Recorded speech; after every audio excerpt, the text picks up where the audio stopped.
Hey everyone, we are back for another week of exciting rehearsals. This week we are talking to mental health professional Shari Kuzel and Jarid Polite, founder of Melanin Mosaic. We also find out what made Emily say, "Go to therapy and do it." Talk to Shari about your problems. Me in like 3 years when I get my licensure. For now, ignore my existence. and why Ricardo said, I am literally sitting here with my face in my palm and shaking my head as this is going on. I cannot. All this and more, so get out on the field and we will see you back on the sidelines for this week's episode of On a Water Break. 8 off the mat and go. Welcome to On a Water Break, the podcast where we talk everything marching arts. Everyone, bring it in. It's time for a water break.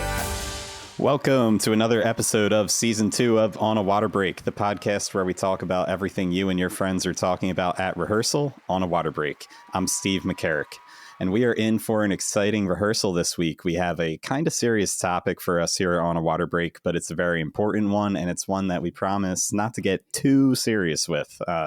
But we're going to have a good time. We're talking mental health in the marching arts and specifically the growing need and resources for it. But before we get to all that, let's see who's on the sidelines this week. Ricardo, fresh off your theater season at school. Bonjour. Yeah, I just finished up with all the things. We had our magnificent spring musical performance a few weeks ago. And then the very next week, I did my school dance recital and then followed it up with some color guard auditions. And now we're gearing up, getting ready for drum corps move-ins in a few days. Oh, my goodness. See, it just does not stop for you, does it? No rest for the weary. Make us seem like really lazy. Yeah, right. I'm over here. I'm like, yeah, still feeling good from WGI. Might be about time. Get rolling. We'll be back, I'm sure, talking more about this all soon, but glad to have you here, Ricardo. Thanks. Emily, I heard you had your first band top design purchased and it's going to be manufactured now. Yeah, I mean, it was about time all of my doodles finally made it somewhere, but that was pretty cool. Yeah, so keep an eye out for it. I don't think I'm technically allowed to share it just yet, but it is in the works. It's being made and it's really exciting. Just share the news. I mean, that's cool enough for me. I'm super, that's awesome. Proud of you, actually. Aw, thanks. I feel like it's cool to see your work come back and now you start to get paid for it after so many years of grinding. I'm still hoping maybe music will come that way for me someday, but we'll see. Nicole, barging in a little bit on our podcast over here, it sounds like. Well, hi, Stephen. I haven't seen you in forever. I know.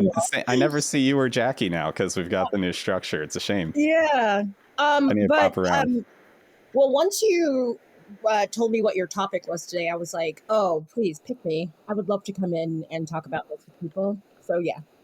And I am just barking in on your territory. It's fine. Well, you're always welcome. I am just being facetious. Happy to have you here, Nicole. And Trish, back producing and hosting this week, of course, kind of hanging out a little here in our background and making sure that all of our I's are dotted, our T's are crossed. Weren't you just doing a Zumba class and watching the Yankees? That's what I do best. Multitasking, honey. That's what I do best. And I mean, you're dressing the way that, you're walking the talk, walking the walk. I can see the Yankees shirt from here. So it's pretty much my summer wardrobe. I mean, I just have a million of them. So, that's how it's always. Reach in the closet, close your eyes. You're probably going to grab a Yankees shirt. Yeah, I'll save my really good story for later. I'm sure you all have seen my profile pic. I'll save my really good story for later. But yeah, that's how we do. Oh, there was a whole text message conversation between me Yes, and Trish there was. That pic. Yes, there was. Well, we will certainly revisit that one in a little bit. For now, we've got a very important guest that we all need to meet. So since we've got everyone on our sideline, we'll talk to our guest clinician for this part of rehearsal. As we begin to talk about mental health in the marching arts, please welcome Dr. Shari Kuzel. Hi, happy to be here. Hey. Excited. Yeah, we're excited. We're glad that you're able to cut some time out of your busy schedule to hop on our show. Why don't we kick things off here with your 32 count life story, which is how we love to get our new guests introduced to our audience around here. So you'll get 8 and in from the Met, and then you'll have about 30 seconds to catch all our listeners up to speed on who you are and what you do. You ready? Sure. All right. You'll get 8 and in from the Met.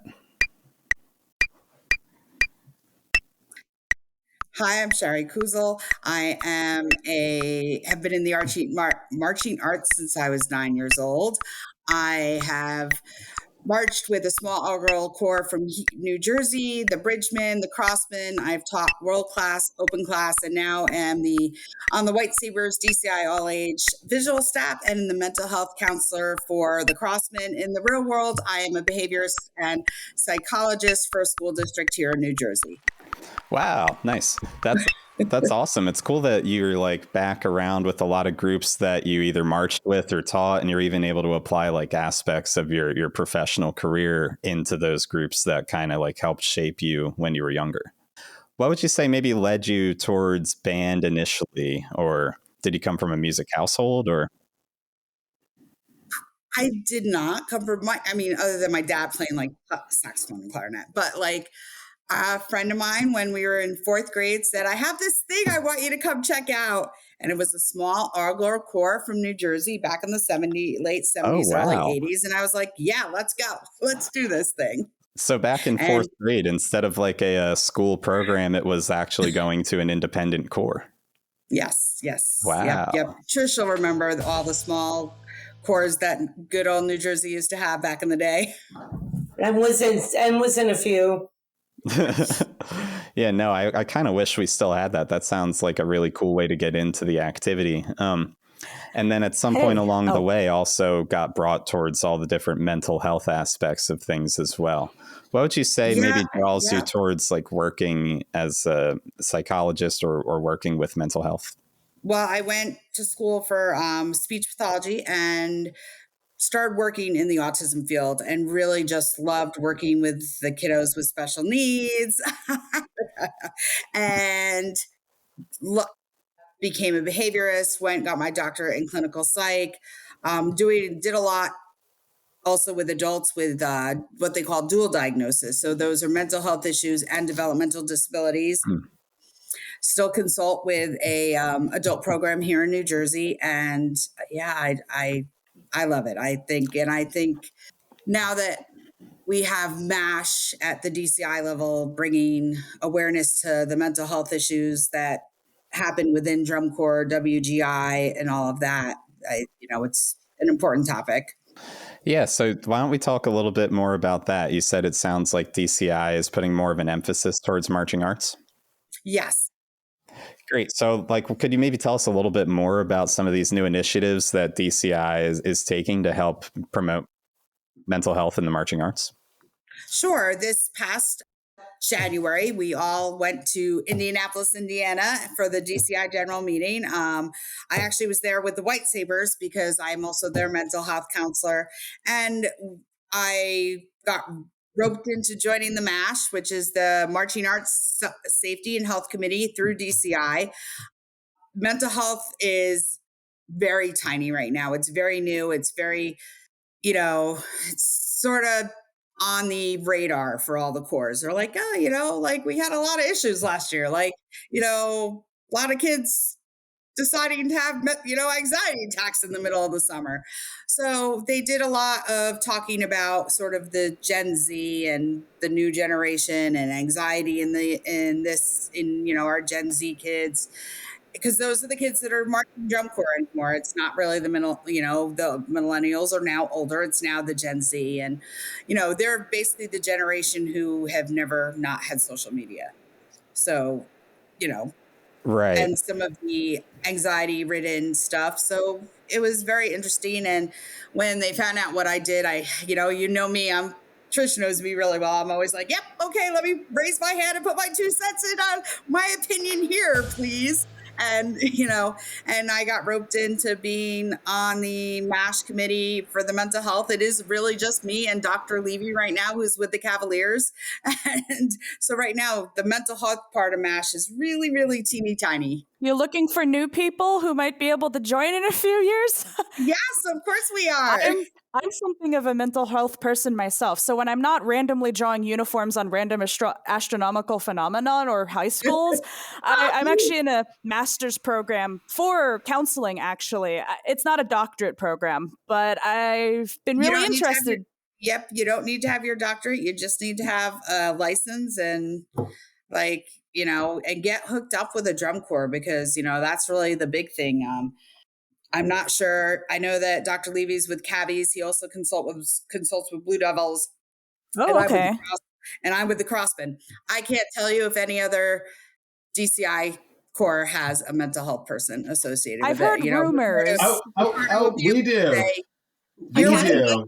We have a team at the Academy. Yeah, we actually have 2 mental health specialists that are going to either be with us on special parts of the tour, but I'm proud to say that the members are able to access them and contact them 24 hours a day, 7 days a week for any of their mental health needs. So that's so I'm very proud of that is the the Academy. thing with the Crossmen. Those members will have access to me. Fortunately, as most mental health counselors are, we're state licensed, not national licensed. So that was my next question about how the ethics and across state lines work. So I can't treat, but I can triage, and I can just listen. I can listen and give advice, and I am doing a training at Move-Ins with the membership about anxiety toolboxes. Like, what are some things you can do when you're having a rough day? To have things. I know that I was at their April camp this past April, and we at Crossman actually do a self-assessment that the kids have to turn in. And part of it is a mental health questionnaire. And when they had said that, and we flagged some of those kids who said, hey, 3 or 4 times a week, I'm feeling anxious, I'm this. And then I went and did PHQ 9s and GAD 7s on those kids that we flagged. I know what those are. I just learned about them. Anxiety-based tests, and I met with them and went through the checklist, and we talked about how then I met with administration to, hey, what can we do to support these members, so that they can march. I mean, I think it's really important now to think about mental health, because totally. Back when I marched, it was not a thing. Well, I think they called it at that point, like you're hitting a wall, and it's just like, why do I keep hitting this wall? Like I'm bashing my head against, and I think we just had different ways of going about it. Shari, I just wanted to tell you, you're actually kind of living the dream right now, is because you're taking what you are doing and this is real world, but you're taking real world stuff and adding it to that pageantry art, which honestly is going to, just catapult us, I want to say, to the next level, elevate the experience. I think it's amazing. I'm a huge self-care advocate. Self-care Sundays started when I stopped doing drum corps. And I'm only on tour for 2 weeks, Ricardo. It's year. about 3 weeks. You're there for my mental health on the tour. Yeah.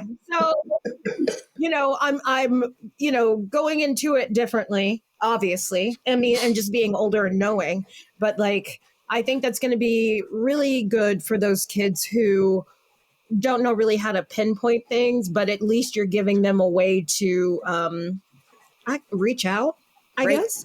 Yeah, to reach out to really hey, we're going to talk about journaling. We're going to talk about ways to calm yourself down on your field, how to center yourself when you're having, what's something you can see, what's something you can smell, what's something you can touch right there, and what can bring you back real quickly from an anxiety attack really quick. I'm also doing some training with the staff and the leadership of the Corps. I'm going to talk with the leadership about, I want our drum majors and our, horn sergeant, our color guard captains, look for the kids who are sitting by themselves. Invite them to come sit with you. Don't go sit with them because then you're going to single them out. They might make them feel worse. Come sit with me. Come meet people. Come, especially, and I'm sure Academy's in the same boat where you guys will probably have a large rookie population right now. Oh, yeah. Crossmen are, Crossmen not being a finalist, same boat. We have a ton of rookies. So to make sure that those kids are just really assimilating into the core and not feeling left out and not feeling, and teaching the staff what to look for. Like, this kid, the self-deprecating kid, the kid who's constantly, you can't, there's not a physical injury. They're not sprained, but I don't feel good. My stomach hurts. I have a headache.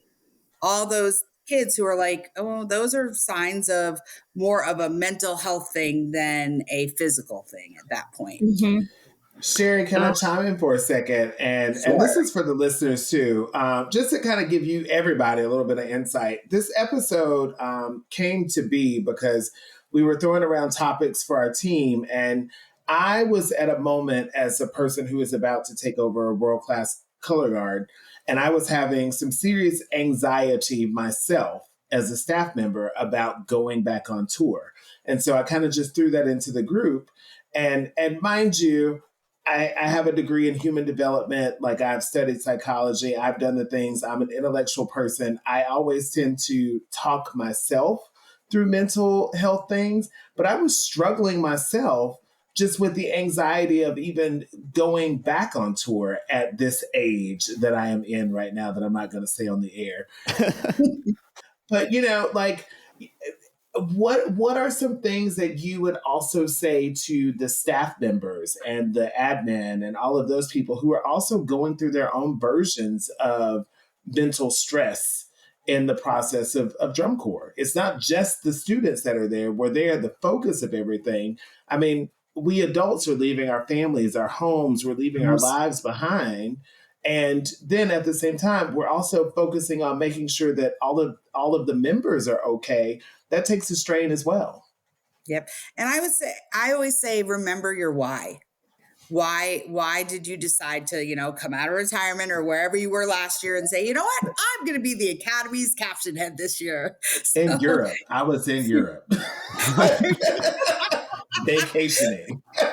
I'm going to come in and just, and have confidence in yourself. Take time for yourself. I think self-care for the staff on tour is really important as well. And don't feel pressure to be like, I taught Raiders. I taught DCI. Don't be pressured to, we're all going out tonight. We're going to do this. I need time for me tonight. I'm going to go. I'm just going to hang, I'm going to journal. I'm going to do whatever I need to do, because you guys need to self-care as well, because you need to separate, because you guys are on all the time. Yeah. Especially color guard staff. It's not like you can come in, it's not like they have fit. Exactly. You don't get a block off. It's not like the Viz staff has, the morning, and the brass staff strolls in at 1:00 after sleeping until 1, So, yeah. Don't get me started on that. That's a whole nother topic for a show. So we should write that down, Stephen. That sounds like a what are we doing for Ricardo? What are we doing? But yeah, just so make sure you're taking care of yourself. Self-care is important on tour. Yeah. What about, I think like many of these ideas are also applicable. Like, we have a lot of band directors probably that listen to our show, and maybe they, instead of drum corps, they run like a high school marching sort of environment as well. Well, do you have any advice maybe for a band director working with younger students for how they could create like a community at their school or their program that's like a positive towards mental health and inclusive towards all sorts of different like students' home lives, or what sort of things they might have going on? I think the thing with band is like, and I think drum corps too, just make it a safe space. I know there's a drum corps that is from the Madison, Wisconsin area that I know at the beginning of their move-ins, they actually don't start like, hey, we're going to learn drill. Hey, they do icebreakers. They spend a couple days of the kids getting to know each other, doing icebreakers, I think that is so important. When my daughter marched Boston Crusaders in 2009, I'll never forget. And they did that at the last camp before move-ins. They had an entire night block of nothing but getting the kids together. Like, they split the kids into teams and they learned the Beat It dance for Michael Jackson. Then they did this whole big thing, like, but stuff like that, right before you're going into move-ins or the first couple of days of move-ins. Same thing with band camp. I know that the marching band I work with in New Jersey, during band camp, they do a scavenger hunt the first day. And they have so you're getting the kids to work as a team. You're making it fun. Make band and drum corps a safe space. It should be that safe space for the kids. It shouldn't be somewhere where it's, it is hard work, but it should be fun, hard work. Exactly. Yeah. Well, we have one other question, a quick question. This is a bit of a departure from the conversation we've been having up until this point a bit, but something fun we like to ask people, Shari, is what part of the marching arts do you think are you? Or what part of a marching drum corps show are you? Ooh. I am the drill. And that's because I love the visual end of things. It's what I do at White Sabers. I'm on their Viz staff. Yeah. God, I love all those moving pieces and connecting the dots and putting people where they should be. Yeah. The drill. So I don't think anyone said that yet. I myself as the drill anyway, because that's what I do with the mental health, making sure that people are ready to be where they have to be. And if they're in the, I'm going to make sure that they're ready to be in that dot. That makes sense. You're the foundation, like the drill's the foundation of the show. That's awesome. Yeah, that's a great answer. And it's a new one. Yeah. We've heard a lot of different. All right. Well, at this point, I think it's about time. Why don't we hop into the news for this week?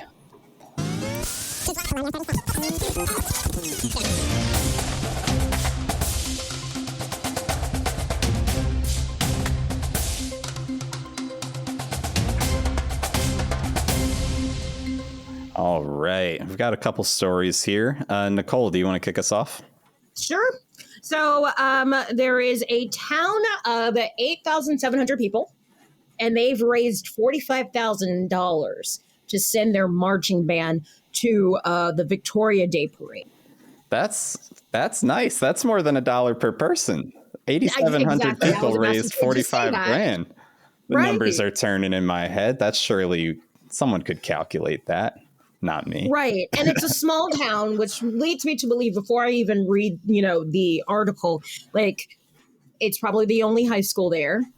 I'm pretty sure the people who live there went to that high school and, marched in the marching band. So a couple of things I can tell you is that the Victoria, it's the longest running annual parade in Victoria. So it holds particular meeting for the high school bands throughout like the Pacific Northwest.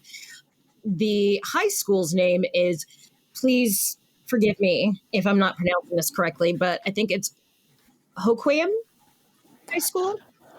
It has about 400 students, and a quarter of them are in the music program. Whoa. That's amazing. Yeah. You know what I mean? To think about that in a whole, to have that many kids in the music program, as a whole of the school proper. I don't even know if I've heard of a school with that high of a band involvement or just engagement in the arts, period. I have before, but it doesn't seem like it's that way now. You know what I mean? I've heard about it in the past. Right. So the kids, they pack their drums. They're about 40 pounds a piece. And they say that the kids love performing in parades. And it's just one of the favorite things that they like to do. Also, I don't know if a lot of people know this either, but parades are a very good way to raise money. Usually that's what they'll do if they ask you to be, if you're in a parade, they'll pass you back some money, I think. It's a little gig. And they love going to the Victoria Parade. You guys have candy there, and we don't have candy in the States, is what they say. After arriving on Saturday, Hoquiam students, they toured the Bouchart Gardens. They went for a swim in the Sanic Commonwealth Place, and then they checked out an escape room in downtown Victoria. Oh, if you haven't done an escape room, you need to.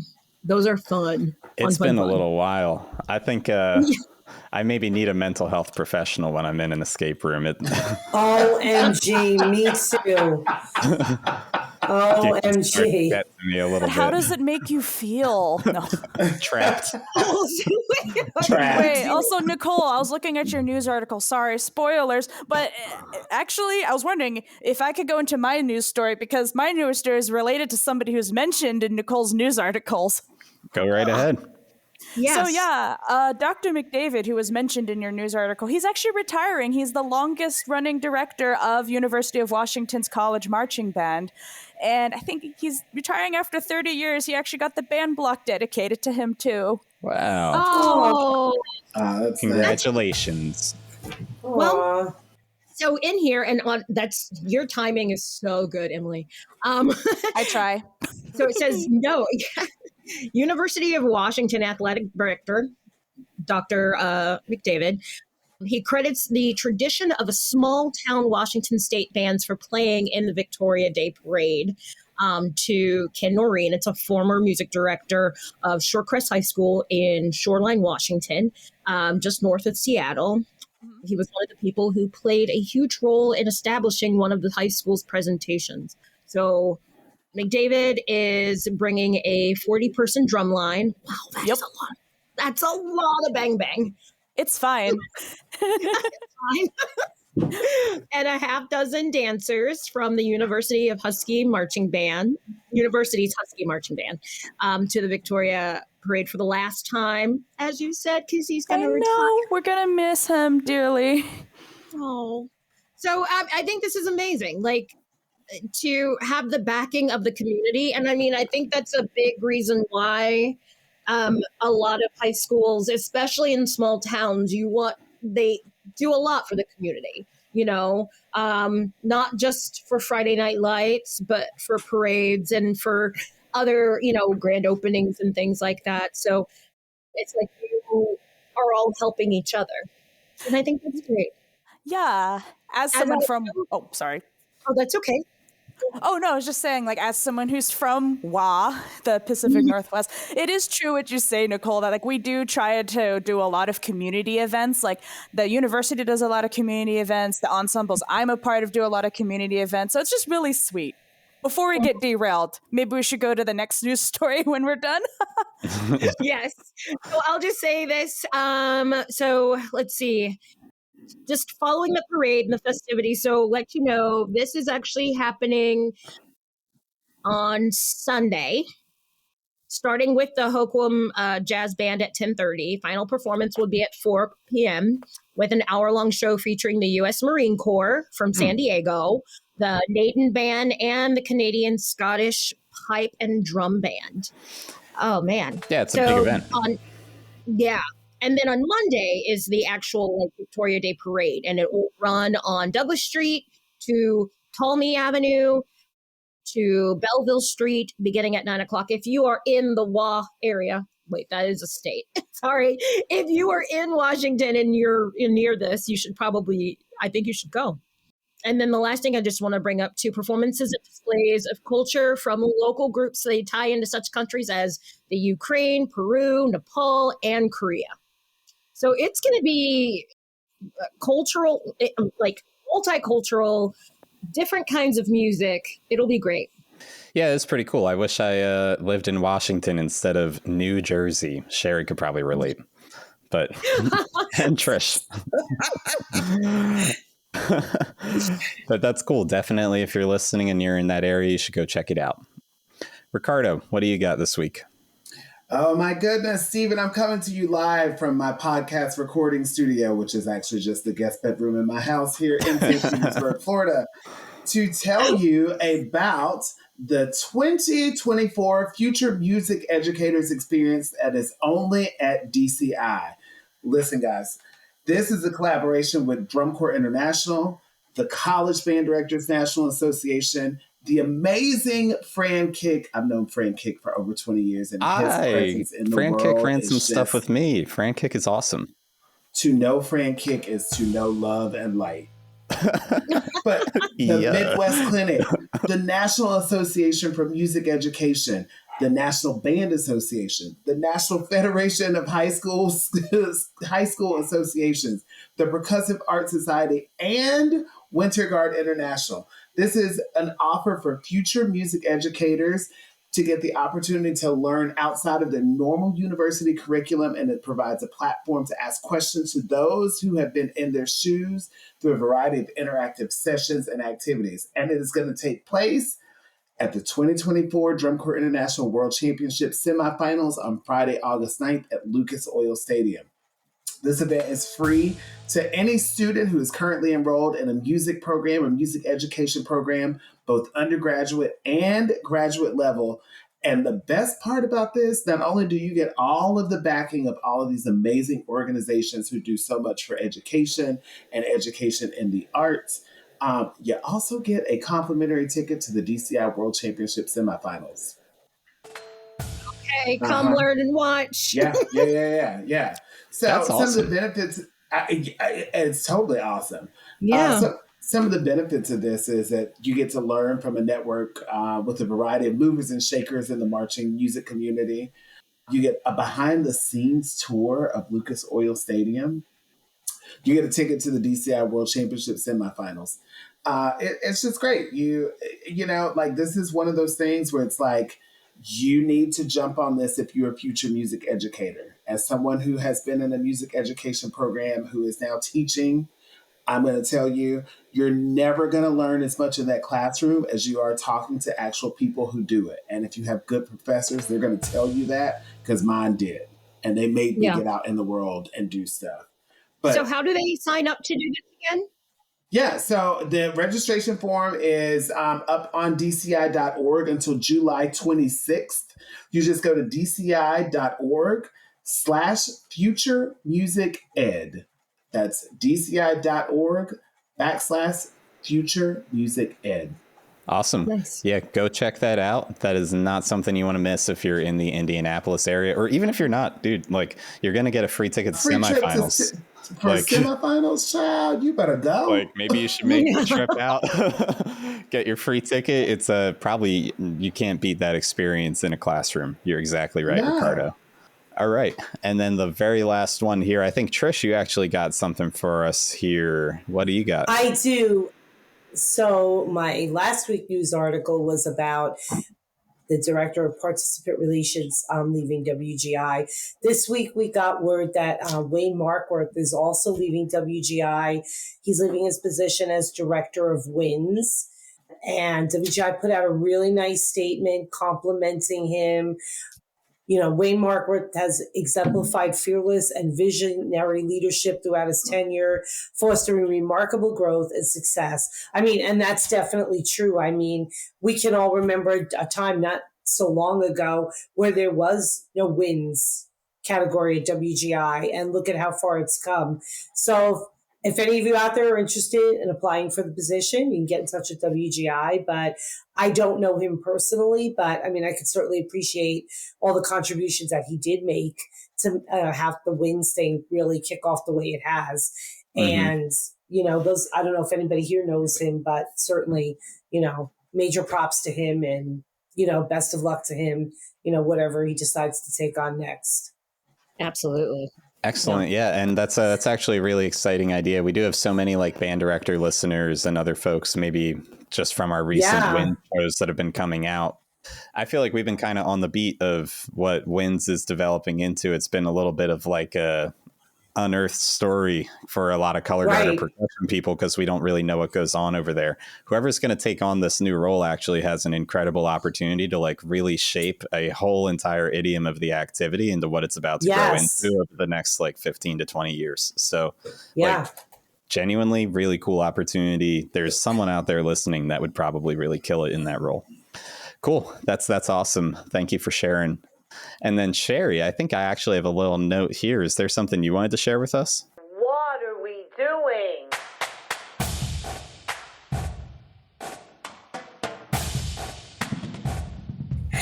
What are we doing? I guess a disgruntled former member of the one DCI all age corps made a Rate My Drum Corps website. No. And there has been a lot of all age activity on there. Not so much some like DCI Open and World Class stuff, but there has definitely been some all age tea going on. Oh my goodness. To Emily's question, yes, like Rate My Professor. And it was marketed as such. You've seen Rate My Professor, now here's Rate My Drum Corps. I The post lasted on Facebook for about a half an hour. Yes. And then it went away. Oh, Yeah. Wow. Oh, so does Yeah, this that's kind of exist? messy. I mean, I know that people want to air dirty laundry sometimes, and those people are messy, but we need to keep it clean, people. Keep it clean in the streets, please. Well, I just think Need that we all go back to my what are we doing about talking crap about people? Yes, That exactly. organization. If you ain't got nothing nice to say, just shut up. Exactly. Don't Yeah. say anything at all. Just shut Exactly. Go to therapy and do it. up. Talk to Shari about your problems. Me in like 3 years when I get my licensure. For now, ignore my existence. You know, anytime this comes up, it'd just be like, we have somebody for you. We're just gonna put you with. Shari, I also thought it was really interesting that 2 corps did opt out. So I was wondering, and I posted about this too, did this individual reach out to like every DCI World Open and all age drum corps and say, I'm doing this, would you like to be a part of it? Because, there were 2 listed that one that I'm an alum of that did opt out. So I was wondering how that all came down too. No, because the said person who created it is an alumni of the said drum corps I teach, and our director knew nothing about it. Wow. Awkward. Wow. Shady. Yes. Now, I know the post came down on Facebook. Do we know if the site is still up? Oh, hold on. Let's look. let me Google that. Oh On boy. the minute reporting, people. On the beat. Coming We to are you live live. and As live it's and from up today here on a water break. I searched Rate My Corps and I'm finding stuff about Rate the My Army Corps of Corps. Engineers. Oh dear. All right. Welcome to Rate My Corps. Nope. Still up. Wow. Oh, it's still there. Still up. Maybe it's a good thing I didn't know this existed. I mean, not that I could contribute because I never marched a corps, but Yep, it has find your corps, and then you scroll down and there's a list of most of the drum corps. Ay. I don't know Listeners, if I I just want want to you ask. to understand that I am literally Here's sitting the here. opted out corps. The Fusion Corps, and that's probably because they were definitely getting. They were one of the corps. It was by an ex-Fusion member who did not like the drum corps. Fusion Corps, Bushwhackers, Blue Devil, and all of the Blue Devils organizations have opted out. Otherwise, all the rest. Oh, good. Oh my God. Good. Yeah. This well, is that's a thing I didn't know that needed to exist. And I have thoughts, It but that would doesn't take up need to this exist. entire Not need to exist. on this Listeners, episode of if- things that I wish I didn't know existed. Right? Exactly. Listeners, if you are not watching this on the YouTube channel,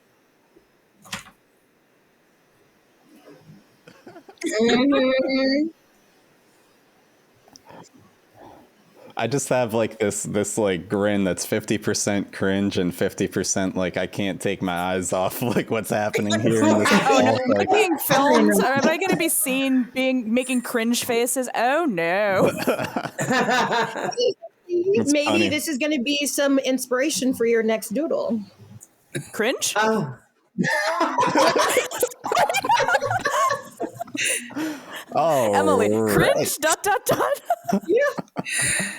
Why don't we, on that note, we'll pop over. Shari, do you want to give us a gush and go here? This is where you get an opportunity, minute or whatever you want to do to just kind of talk about whatever you would want to leave our audience with before we wrap up here. Great job, everyone. Set your equipment down. like to leave you guys with is definitely take care of your mental health on tour. If you're on a touring drum corps, staff as well, admin as well, kids as well, and reach out, talk to people. Like, if you're going through an anxiety or a mental health issue, you don't have to face it alone. Your staff is there to help you too. I mean, I look at it this way. Trish knows him. PJ Tankert is is a close friend of mine and taught my daughter when she was 9 years old. And to this day, and my daughter's 30 and only marched under him at Raiders and then went to Boston and moved on. Yeah. She just had dinner with him and when he went to Texas. Like those people are the ones that are going to make the connections and be there for the kids. So find your person. Absolutely. Very great advice. Your person, your little community, try to be tight with your section if you're enjoying it, because those tours very short. It feels long when you're in it and it's difficult, but you will quickly find that tour goes by fast and you'll miss those people not that long after. All right. Well, let's pop back over into rehearsal here. I'm actually going to break off on my own because I need to journal a little bit, and I think I'm going to take care of myself in this instance here. But we will be back after a short commercial break.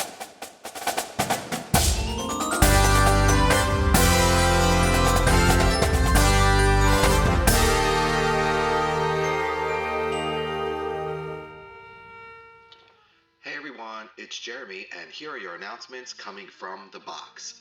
Don't miss all of our bonus content, including On a Water Break in Rhinestones with your host Lexi Duda, exploring the world of the Twirlers. Don't miss Parades and Drum Majors at Step Off with your host Jack Goudreau, and get lost in translation with your host Cynthia Bernard, exploring all the words that confuse all of us in the marching arts all across the world. And go behind the lens with marching arts photographers all across the country with your host, Chris Marr. Plenty more bonus content from On a Water Break, so listen anywhere you get your podcasts. If you want to be on a Water Break as a guest, or you know somebody that would make a great guest for On a Water Break, email us at onawaterbreakpodcast@gmail.com or find us on social media. Okay, field staff, take it away. Let's reset.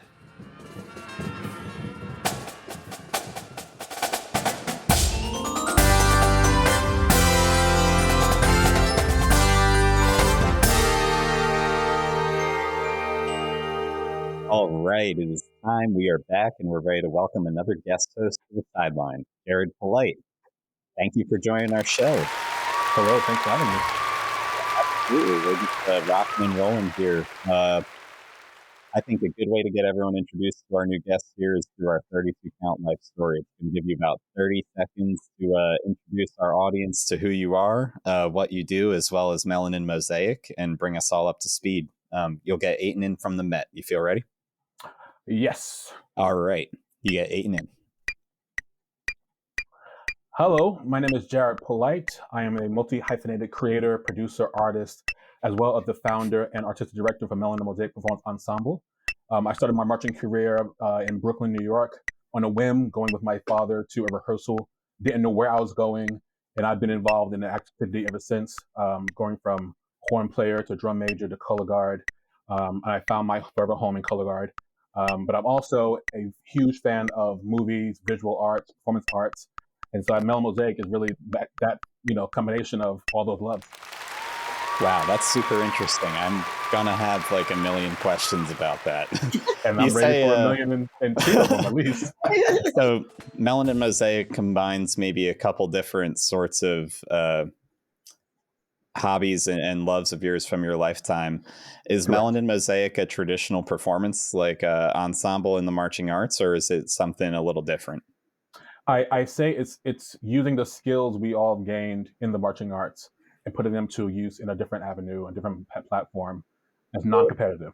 There's need to compete when there's already 1,001 competitive units out there, but there's no unit based directly around art and visual art and performance art for our community. You rarely see it when it comes to the color guard. You see it more in drum lines. Every NBA team has a drum line, football team has a drum line, so they're all doing those things. Horn players can do symphonies and orchestras. Dancers can go to any dance company, but there's not a real home for color guard professionals. And I say professionals because it does take a lot of years and a lot of money to become a professional in this activity. But yet, on the flip side, there's nothing but teaching or designing or wasting your talents. And then you're like, well, I wish I coulda, shoulda, woulda. Well, Melanin Mosaic is that coulda, shoulda, woulda. So come on over and let's do some stuff. That's so interesting. And I've always felt like kind of the rules that we have because of competition are actually really constraining towards artistically what these sorts of ensembles could do or could be. Absolutely. So what are like an example of sort of a performance for Melanin Mosaic or what you guys do then if it's not in the traditional competitive venue? Well, currently we've been doing film work. That's where we started our journey. We've had 3 productions at to date. We just celebrated our first year anniversary on May 1st. So that was great. We did 3 productions, like I said, and the first production, Soulful Serenade, has been accepted or been allowed to be previewed or viewed in 5 film festivals so far around the world. From Italy to Toronto to Detroit. We are not just taking our skills and putting them on film, sort of like what COVID did, where there was a lot of people doing great work, and then it just sat on YouTube for one community. We are showing that our culture and our community is vibrant and should be reaching heights beyond what we currently have. So there are people who have never seen color guard, have seen Melanin Mosaic Performance Ensemble on film, and now know what a piece of the marching arts looks like. Nice. That's such a great way to get the word out for everything, and honestly get the buzz going too. And not to mention, you're like stepping into like such a niche. I mean, well, color guard and what we do is niche too. Absolutely.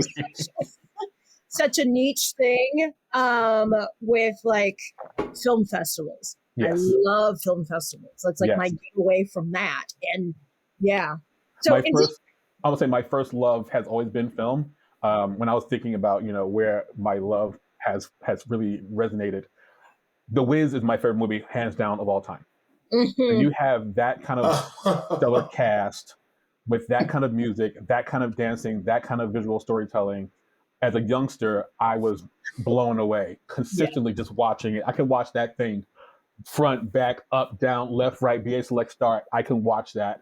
And it goes the same with the Blues Brothers. Watch that. The West Side Story. Watch that. All those kind of film adaptations of theater I love because it tells you a different story in a different way. So you're not seeing it as a two-dimensional object. You're seeing the emotion, the character, all that stuff in a different form. And I love that. You can't get that with seeing it on the field one side, one way. You can only get that through film. And I love film art for that reason.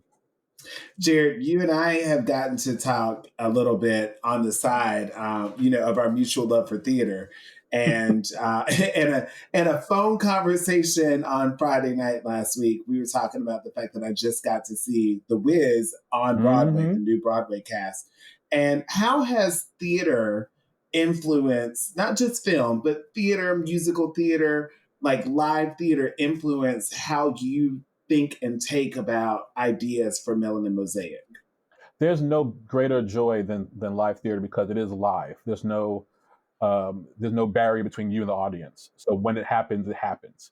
Whether you mess up or do a great job, it happens live in front of people's face. And people who go to theater appreciate that because they know if things happen, it's going to happen. I'm going to be witnessing like this once of a lifetime opportunity that something weird happened. And I could say, oh, I was there when the lights went out and they had no microphones and this, so, and that, as like a badge of honor because it's live art, live performance. And people can appreciate that more than, a film that was perfectly manicured and cut, take that again, and let's take another time. And but you don't get that kind of love for film the way you get live theater. And live theater has always been my first love. So yeah, I just love it. Performance art, music art. I do music on the side, and I love performing in front of people because it's an instant connection. The response is instantaneous, and you get that appreciation instantaneously, and you just have that feeling and the connection. If you were there, you were there. If you weren't, you weren't. So you're creative. Art is life, and you're a creative. Yeah. Yeah, no, I was just thinking about that. Like, if I was designing something for film instead of like a regular competitive venue, then like you would have totally different avenues through which you would even think about the design. So, like, how, what sort of like creativity have you felt you've been able to explore because of the like medium of film compared to the medium of, you know, competing at DCI? Are you able to explore different aspects of color guard? I don't even think about competitive color guard when I'm doing my work for Melanin Mosaic because it is such a different world.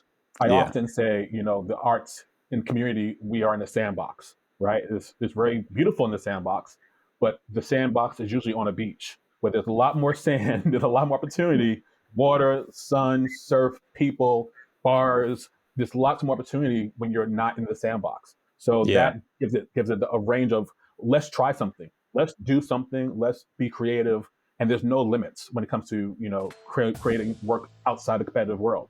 There's no limits at all. It's what can you think, what do you want to present, and you present it. So, you know, when it comes to theater and live art and color guard, when you take those restraints of judges and these boxes that you have to tick off to make art and just make art for art's sake, it's the most freeing experience ever. It really is. Well, it reminds I me love listening to you almost. talk. I know you're very inspiring. Very really different takes on the marching arts and pageantry through what you do compared to what we normally get to chat about. So, Jared, the focus of this episode has been about mental health, and I noticed because I follow Melanin Mosaic on social media like everyone avenues. As everyone should. Everyone actually should. It is fantastic social media platform to follow. But I noticed that you guys right now are doing a huge focus on mental health and specifically mental health in the arts and in the pageantry arts. Tell us a little bit about your background in your background in the mental health field and the crossover into the pageantry arts. Well, as a let's get into it. As a young Black male growing up in the inner city drum corps, it was different than what you experience in the drum corps that is not in the inner city. There was 99.8% Black and brown young adults going through real struggles. Like I said to you in an interview before, we had people who were on parole, like getting off the bus because they were fighting the last weekend in jail, and their only way to escape was being signed off to go to drum corps tour. Like that's real life when you're in the streets of New York City trying to survive.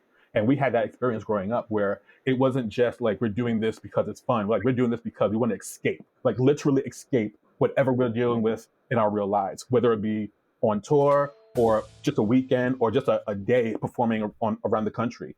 So when you have that kind of mentality, you really feel like I'm doing this not just because it's fun, but it's an escape.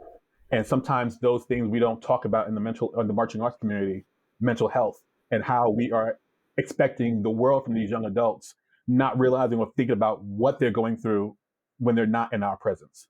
And that has a huge effect on the performer and the way you teach, the way you learn, the way your show develops, the way you interact with people, the educational value they get out of marching. And we need to make sure that these young adults and old adults, because teachers, designers, judges, all have mental health issues and problems that they can address outside the community, but they bring it into the community on a daily basis. So when people are yelling at a judge in their face and mad about a damn score, that person just maybe had a whole situation go on before they even got there, but they're still here doing their job.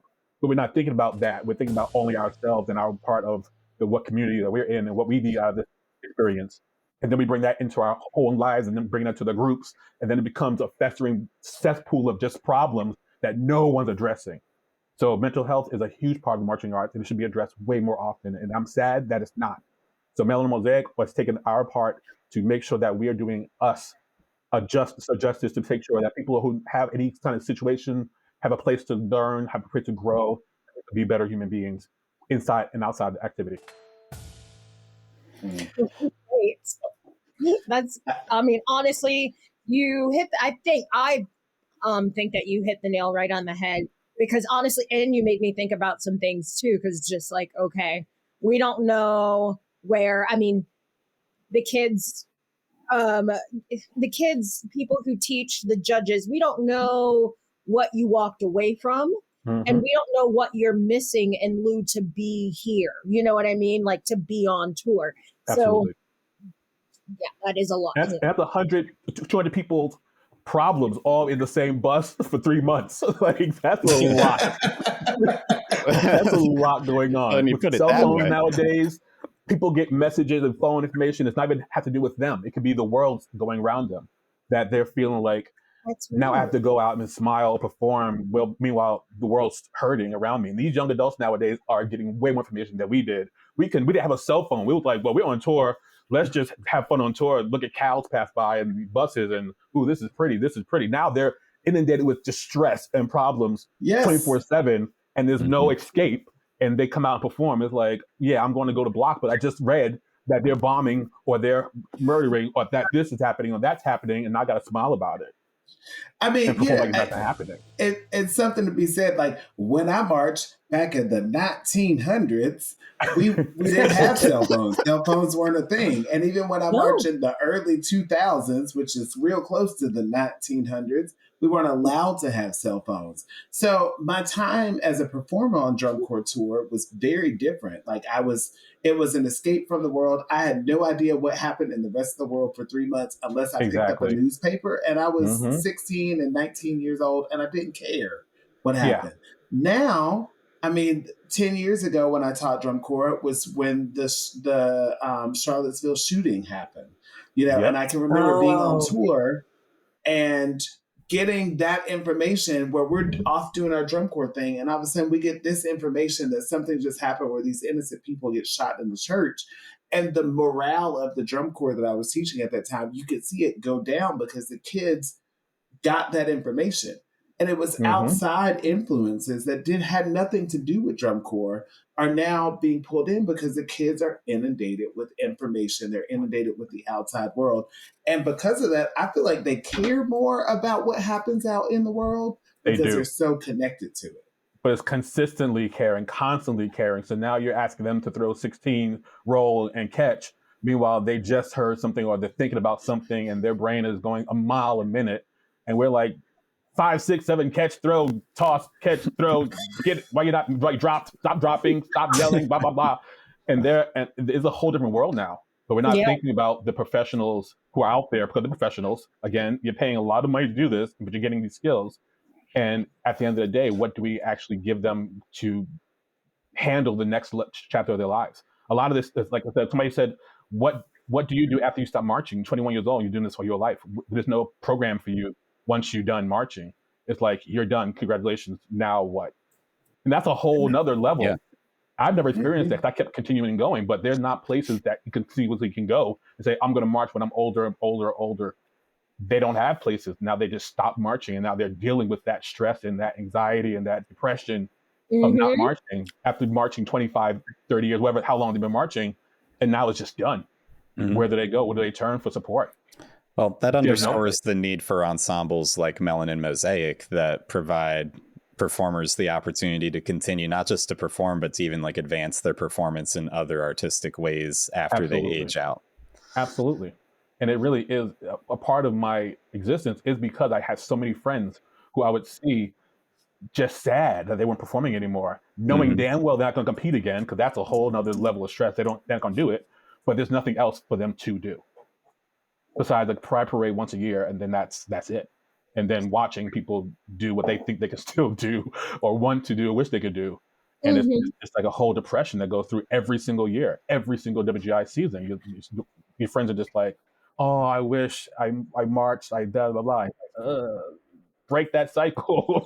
Let's do some stuff. Let's create some art, some film, go on tour, whatever we do. You know, that's something I think would be good to ask you about. Like, there's probably lots of people out there that would be inspired or think the work that you do with Melanin Mosaic is very cool, but they would wonder, how can I get started doing something like that? Maybe I'm not like in the region where I could be a part of Melanin Mosaic, but I like the idea of forming a group with, some peers that's able to start putting together this art.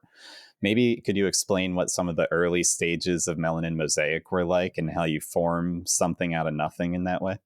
Well, I will say this. Melanin Mosaic is a global initiative, being the fact that we have collective members from Florida, Portland, New York, wherever they are. We hire people to bring them up to Canada if I'm filming in Canada, or we bring people to New York.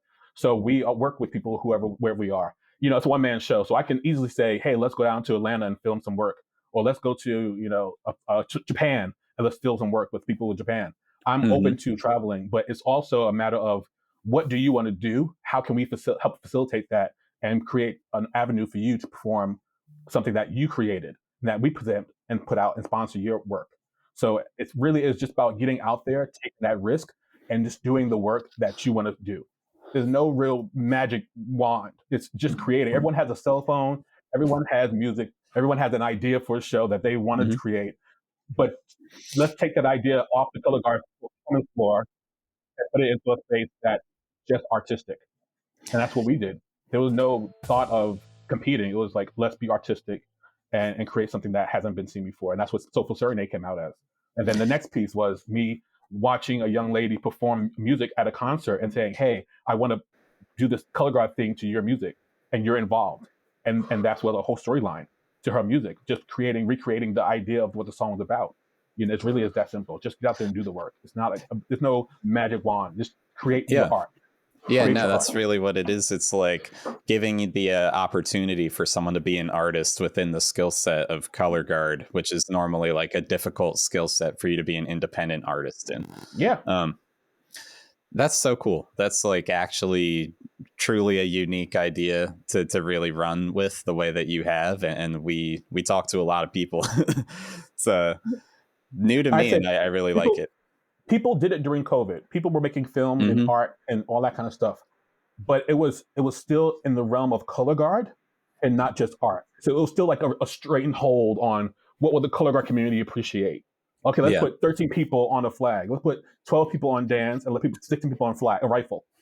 Instead of saying, let's have this one person do a flag that's beautiful and duet, and have this other person do something totally different in another spot, and create an artistic piece around it, not just what we normally color guard blocks and blocks and blocks and blah, blah, blah. Right. Take that element and just throw out the window. I think Santa Clara did a great job getting close to it. Yeah. Because they were doing such a artistic version of what they were creating, and like a whole long film and elevation, and it was really great. Other groups were doing such amazing jobs, and people just stopped doing it. But they were doing it's the Mears Cunningham effect. Mears Cunningham, for those of you who don't know, was an amazing modern dance person who was partnered with John Cage, classical music composer, that just would create randomly. They would literally throw the dice down, and that would be what they would do. And they created all of this amazing stuff together, just saying, what is creativity? What are the bounds of creativity? What can we do that's not been done? How can we do something different? And that's the same sort of like amalgamation. It's pretty cool. Yeah, and people out there in the dance world creating dance film. Just put some color guard on it, and you have a dance film in color guard land. There's nothing, magic to it. Just got to be creative and find people around you who are willing to work with you if you need to. And we're here to help as anywhere we can.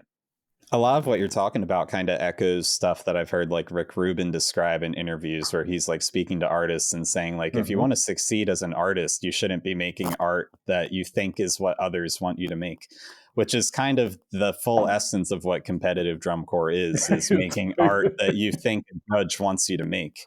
So like everything that you're speaking to is almost flipping that on its axiom a little bit and saying like, what if we make art with absolutely zero concern for how the audience typically views color guard and what we're typically designing it for? I always say one of my favorite shows is Onyx Bizarre Bazaar, because that was the least color guard show I've ever seen in my life, and I gagged. I gagged beyond gagged. I gugged when I needed to gug. It was a person in high heels, 6 men. One man, I don't think they even spun. They didn't even spin. They just walked in high heels and jorts and did the most color guardist, not color guardist show in the history of color guard. And it was everything. The person did the baton and just went around and then grabbed it. How do you? What score is that? What sheet is that on? Yeah, There's no sheet for that.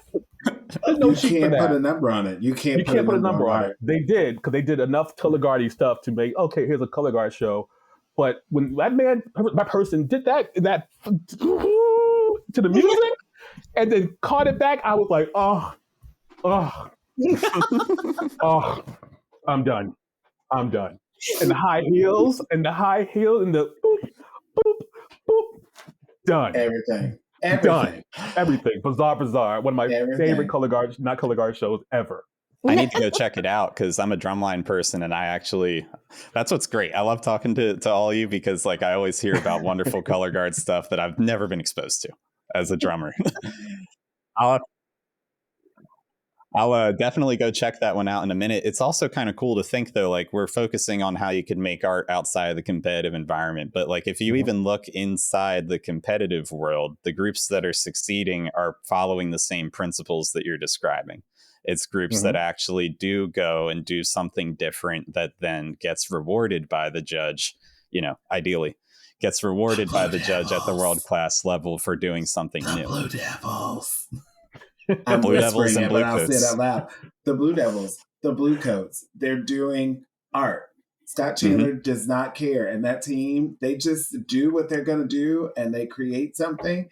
And you either like it or you hate it. But at the end of the day, you're still going to talk about it. Yep. You are. It gets the people going. It does. People going, yes. It does. And I think there's lots of room for it if people just stop playing the game of color guard and try something new. Even when you're in the competitive realm, do that. That's fine. But there are opportunities to create outside of that. And there are so many talented designers and creators in this activity that are mind-boggling. And I will always give credit to where credit is due. This year's Fusion show, to me, was one of the best non-color guard shows I've seen in my life, because it took almost like professional dance and then added some flags to it and some rifles to it, some sabers. But the design of it was 99.9% dance that had not been seen on the color guard field, because it wasn't created by a color guard person. It was an outside person who does dance, theater, Broadway, and all that kind of stuff, and said, do what you do. We'll move around you doing color guard, do what you do. And it was when I saw the show moving and creating the motion. I'm like those moments, I just didn't watch the flags or guns, I just watched the dancers. I can't watch you. I just gotta watch this dance for a whole rep, for a whole show. Okay, now back to color guard people. Oh, you did a great job. But that dance. So yeah, it's just one of those ideas. People need to really play the game, but stretch it out a little bit if they choose to. Well, Jay, I got to tell you, Jarid, I'm so proud of you. I mean, knowing you since you were really young in Alter Ego, and to see where you are now, I mean, taking this big risk and putting this whole thing together, I mean, it's really, truly incredible. So you should be really proud of yourself. We're proud of you, so just so you know. Yeah, I those Alter Ego days definitely inspired my love for dance 1,000% and creation 1,000%. So there's no way that I could have been the color guard person that I am, designer that I am, educator that I am, creative that I am, without that experience. So thank you. Well, I've got one last question for you here. I want to depart just slightly and get towards a more fun question. What part of the marching arts are you? If you were to think what part of either a show or the marching arts more generally represents you, what would you describe it as? Ask that question another way. Like I might call myself as a drummer, I'm the drum feature out there. Is there something that you can think of that's going on in a show? Are you the ballad? Are you the opener? Or are you the... I am the person on the outside creating non-color guard, color guard art. You just got a little meta there. I can't be any of those things, because I'm cheering you on and then let you know there's something else out there for you. That's perfect. That's exactly what you are. You're the vibe. I'm the vibe. I'm the vibe. Like, that was cute. Now, what if you didn't compete and did that on a Broadway stage? Let's think about that. You're going to blow minds out here. We love the Broadway. Yeah. You see what I'm saying? And that's where I am. Like, I'm the producer. Like, oh, we have this. Let's bring this. I'm the David Burns. Let's contemporary color this thing right now and put it in the arena and look into the lights. Trish, hit that applause button. And not put it on there. So let's bring that outside the arena and bring to a new arena. That's who I am. I'm that guy. I'm David Burns. I'm contemporary color. I'm the producer. Like, there's value in this besides what you're doing here. There's a big audience who's never seen this before. Let's bring this to them. Let's bring it to them. That's perfect. That is exactly what you are. And that is exactly what we need from you, frankly. Like, I think that you could bring a lot of people to the marching arts in a totally unique way. It's like that's the hope. Kind of been missing prior to you going and venturing into this world.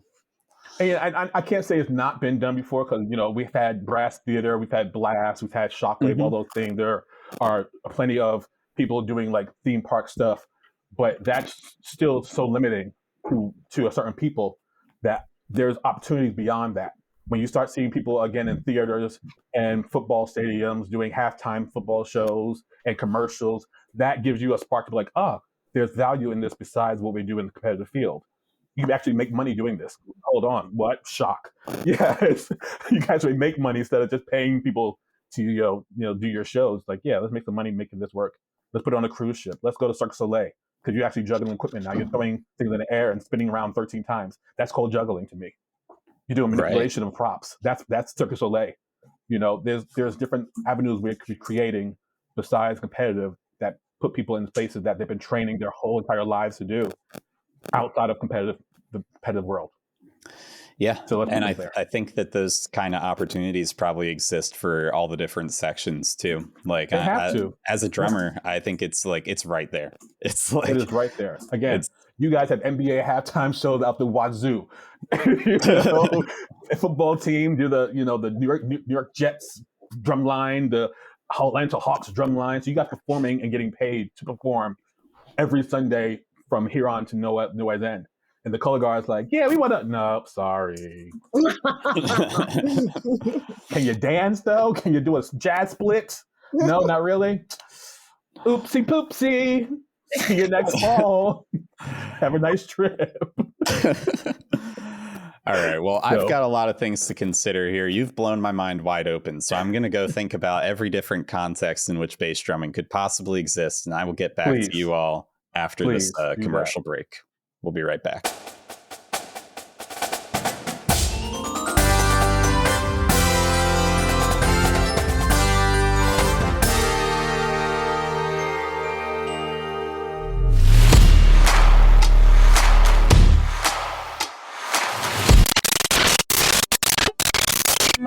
Hey you!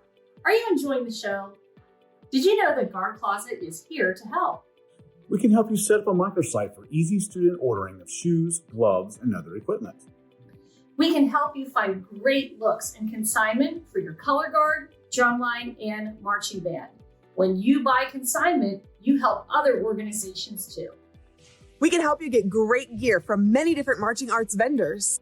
We can help with flag and uniform design, prop and floor design, anything you need for your show. We can help your concert ensembles look their best with a full selection of formal wear. Are you looking for music arranging, drill, choreography, technique, any sort of classes? We can help. We can help you sell your gear and get money back into your budget. We sell hundreds of sets each year and make thousands of dollars in consignor payments. Guard Closet.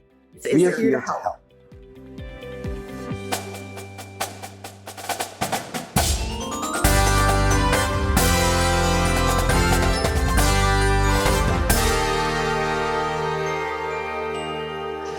All right, we are back from our little commercial break there. I've actually, got a bunch of great ideas I just thought of, but I'm not telling anyone because I'm storing them here. You'll see them in print and film media someday.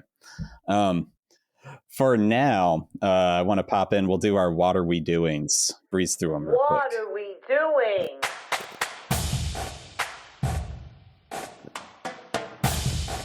It's kind of funny when we have Trish on the call. I almost want to ask you to do it live for us instead of hitting your sample. What are we doing? Yeah, Trish, what are we doing? Doing it live. That's what we're doing. Am I at first? No, I've got one actually. I can go Okay, first. good. I think You go right ahead. Good one in the vein of mental health and the marching arts. I've actually kind of had some tough experiences while I was on tour with personal life at home and like losing loved ones. And the amount of difficulty that I was given from my drum corps just to like simply go home for the funeral was like insane. It's like, that is maybe one of my most genuine what are we doings that I've had since we've started this bit on the show. Like, let your students go home when there's a big personal tragedy. They don't want to leave the corps. No, I'll be back in a day or two. To go through that, and you should be the family that they need in that time. It was like a real challenge to leave. And then I felt like there was still like a bit of an impression from like particular staff members at times where it was like I was quitting on the group for wanting to leave. And it's like, dude, that's just not right at all, really. You can have a bass drum hole for this random show in Massachusetts, dude. I'll be back in 2 days. It's going to be fine. So like, I don't know that we need to even really dwell on that one. We can keep moving through others, but maybe if you're an instructor and one of your students presents you a genuine real life situation like that, you should just be a real human for a second and let them go do the things they need to do. Hashtag be a real human. That's hashtag 2024. That ain't gonna fly. They will read you, tweet, post, Instagram, Reddit. You will not. Nothing is private anymore. Yeah, I would hope that doesn't happen now. When I marched, there was a little bit less of a focus on mental health, and I think it was a little more. Did you march back intense. in the 1900s, Stephen? I marched in the 2019. No way. So 18 and 19 was when I did drum corps. That was pre-Black Lives Matter. everything is always pre-COVID and pre-Black Lives Matter. Yeah. Post-COVID, I post-Black Lives Matter. stopped teaching when you were marching. You're a child, Stephen. Yeah, no. We love you. I'm just kidding. I didn't know that you were marching in the 90s either, to be fair, Ricardo. You don't come across that old. 1900s. Yes. Wow, in the past century? Amazing. I know. It's my skincare routine. That's why I look this good. You're going to have to let us in on the skincare routine, because I will. You probably look a little younger than me at times. Let's see. Has anyone else got a good what are we doing for this week that you want to share? What are we doing about taking care of our own mental health as staff members?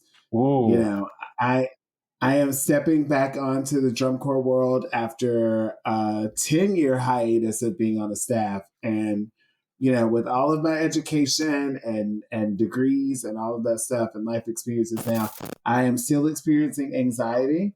And I have to understand that if I'm experiencing anxiety, the members are going to be experiencing anxiety, and we need to be open and honest and be able to talk about it. So what are we all doing about checking in with ourselves, staff members included, on our mental health?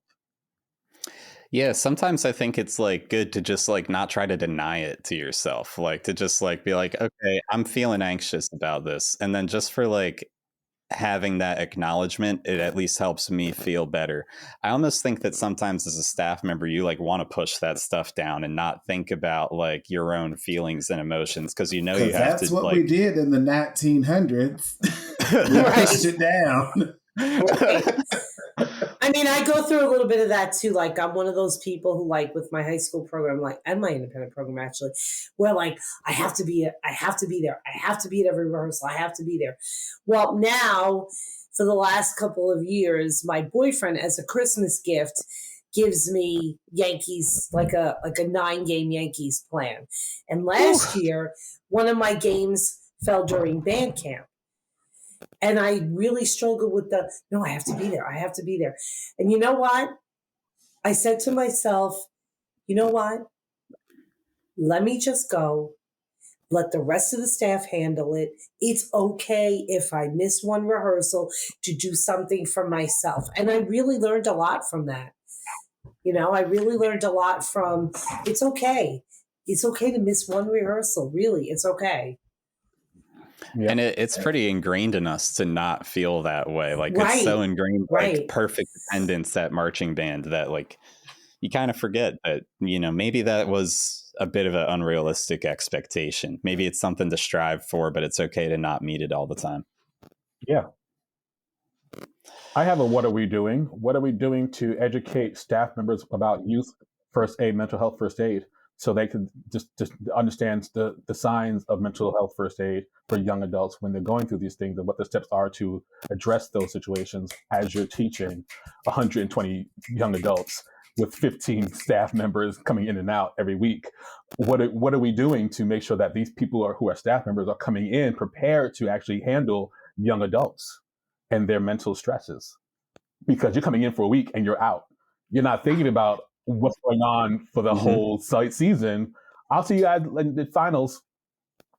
And you're not caring about what's going on and you're not trained to. So what are we doing? Well, I will say, in the wonderful drum corps that I am going to be teaching this summer, it is a priority of mental health. We do have a mental health team that is there. That is not only there for the students and members, but also for the staff.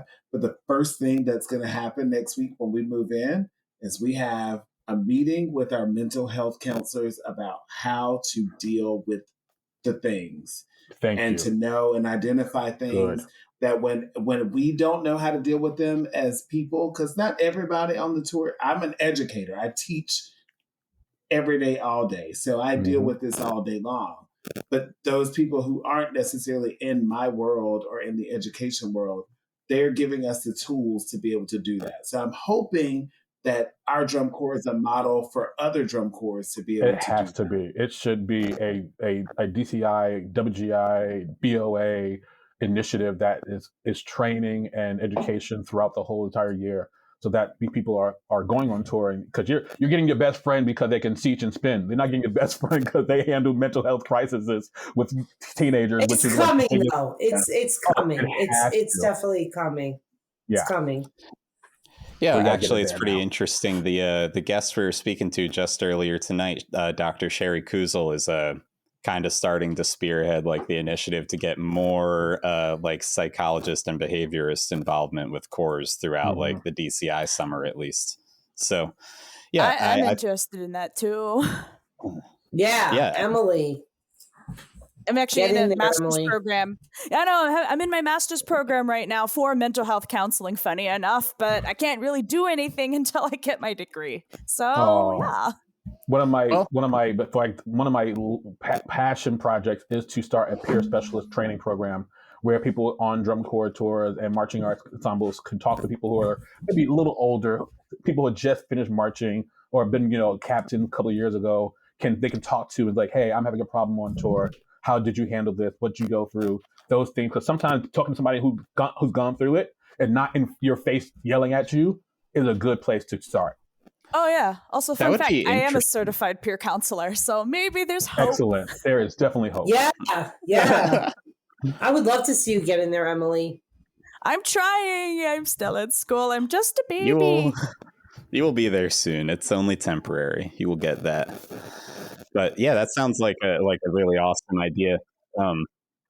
Like it would have been super helpful just as a section leader. Like you always hear the stories about these like section leaders of old that were there right before you started marching. And they almost have these like heroic stories of how they'd always run back to set and they'd always be like the right example. Like I think it would be helpful to have that kind of guidance that you could reflect on. Even the students that are multi-year vets and are section leaders have their own set of like issues that they now need to deal with that get stressful. Like you have to now handle all these interpersonal issues within your section because you're the section leader, but you're only 20. Like you're not qualified. I think like that sort of a peer counseling approach would be a great way to continue to smooth these bumps over time.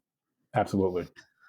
All right. Well, I think probably enough complaining for today. Let's hit our gush and goes and let's get out of here. Great job, everyone. Set your equipment down. Gush and go.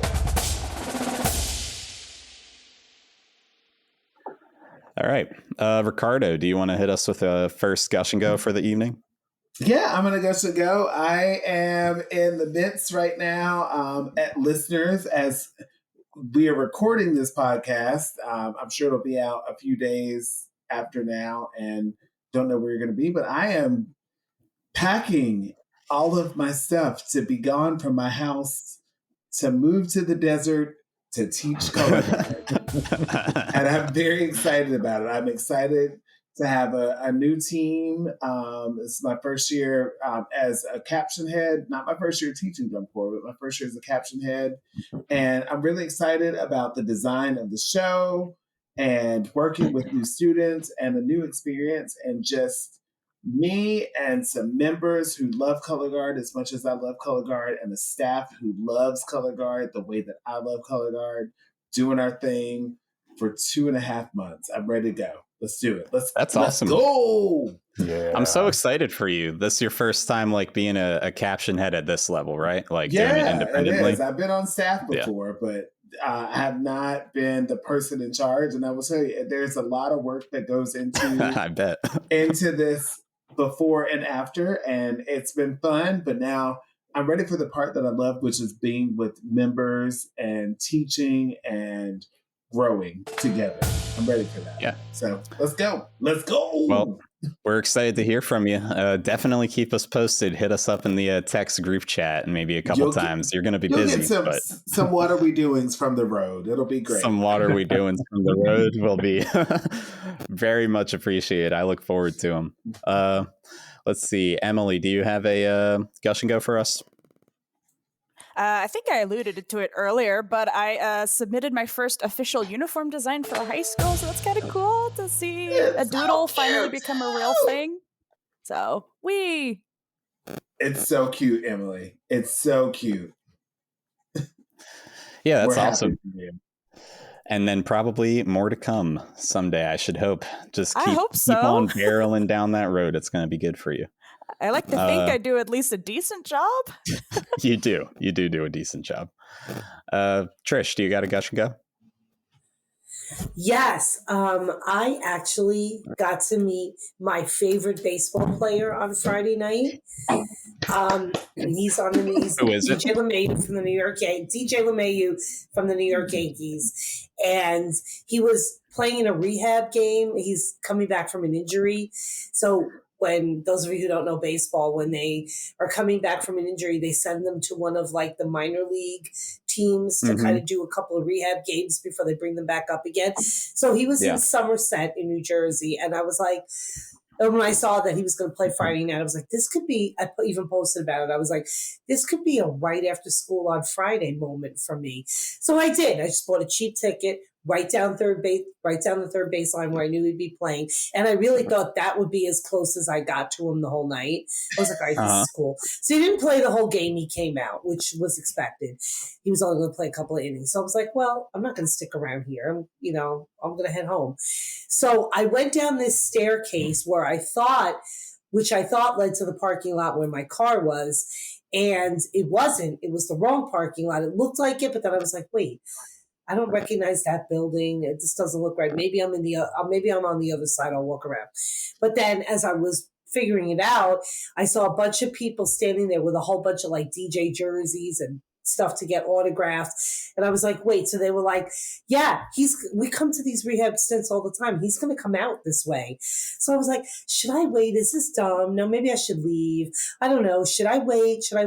And he, instead of coming out the door that they said he was going to, he came out like right behind me, and he signed everything for everybody. And while he was doing that, I was stepping back and I was like, oh my God, that's really him. Like, that's really, really him. Like I watch him on TV all the time. I have tons of pictures. I have an autograph picture that actually my boyfriend bought me.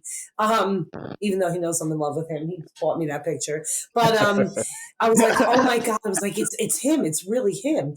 And then so as he was walking to get into the car, of course he had like a car service or whatever. And as he was walking to go to the car, some kid said, Mr. LeMahieu, can I get a picture? And he took a picture with him, and I said, can I get one too? And I went like this with my phone real quick, got a selfie, and I still look at it, and I'm like, this really happened. Like, this happened. Wow. So it's a really, really, really cool fangirl moment. I don't even care if people make fun of me for being a fangirl. It was an amazing moment. Absolutely. that's Trish, awesome. What happened 30 seconds after you posted that picture? Do you really want me to tell? You want me to tell them? I get a text from Ricardo. Girl, who is that fine man in that picture with you that you just posted? So I told him. Instantaneously. It was a whole conversation between Trish and I. And she started telling me, and I was like, I don't know who he is, but I'm a fan now. Yeah, you're Ricardo's favorite baseball player. Who would have thought you guys would have the same favorite? Yeah. Trish and I bonded over that, even more so than That's right, honey. That's right. That's hilarious. That's great. Jarid, I think you probably get the point here at this point. It's just about a minute. You could go on about whatever you want. What do you want to gush and go on about? Melanin Mosaic Performance Ensemble, melaninmosaicpe.com. Melanin Mosaic Mental Health Series begins May 25th with Courtney Allison Mills, who some of you might know, giving our first talk. And then we have 3 other mental health professionals coming in to talk to us on our social media platforms, YouTube and Instagram, again, at Melanin Mosaic PE on everything. Then we hope to have a lot of initiatives this summer, working with the Warriors Drum and Bugle Corps from New York City on a project in June. We're walking gingerly and fun in the New York City Pride Parade, no spinning required. So everybody can come and just join us in that. And have so many other things come on in. Just the water's fine, play in the sand. Have fun with us. If you need anything with the Warriors project, let me know. Absolutely. Yeah, if you need anything, give me a shout out. Absolutely, I will. Thank you. Awesome. And everybody, absolutely go follow Melanin Mosaic PE. Any place you could go follow them at. I just followed on Instagram. Is there anything else that you guys are on? Or is it mostly just Instagram and Facebook and YouTube, and we have our own website. Again, melaninmosaicpe.com. Excellent. Yep. Please go check them out. And then I'll wrap up with my quick gush and go here. I really love talking to you tonight, Jarid, because I've actually been deep at work, just trying to make beats, entirely unrelated from marching arts and everything, but kind of a connected skill set, being a percussionist. For the past 4 years of my life, I've actually been pretty seriously into making beats and probably beats as in recording beats, music recording artist beats, or I have a friend that's aspiring to be a rapper. And, I rap too on my other life. Literally the other life is how you... My friend Jarid totally has music out on Apple Music. So, I mean, there's a connection that you need to make, Stephen. Absolutely. I will. I intend to talk to Jarid more. Yes. But yeah, I'm super excited. I don't think I've announced anything about it anywhere, but I expect that Flag Day, June 14th, we're probably going to put out singles, and then the Friday after, we're about to probably release some more music. But talking to you so much about. Yes. I'll use it for warm-ups this summer. Let's go. Oh my God. But we'll keep talking about this then. But I'll text you. It's the art. The art can go places that you just can't imagine. That's inspirational. I consider our conversation for sure inspirational. It's been good to meet you, Jarid. Thank you for coming on our podcast. Thank you to all the listeners as well. Please rate us, leave a review if you listen to the podcast a lot. We love to hear what you have to say. Please follow us at On a Water Break, and we will see you at the next rehearsal on a water break. Go practice. The On a Water Break podcast was produced by Jeremy Williams and Christine Ream. The intro and outro music was produced by Josh Lyda. To learn more, visit lydamusic.com. And until next time, thanks for tuning in.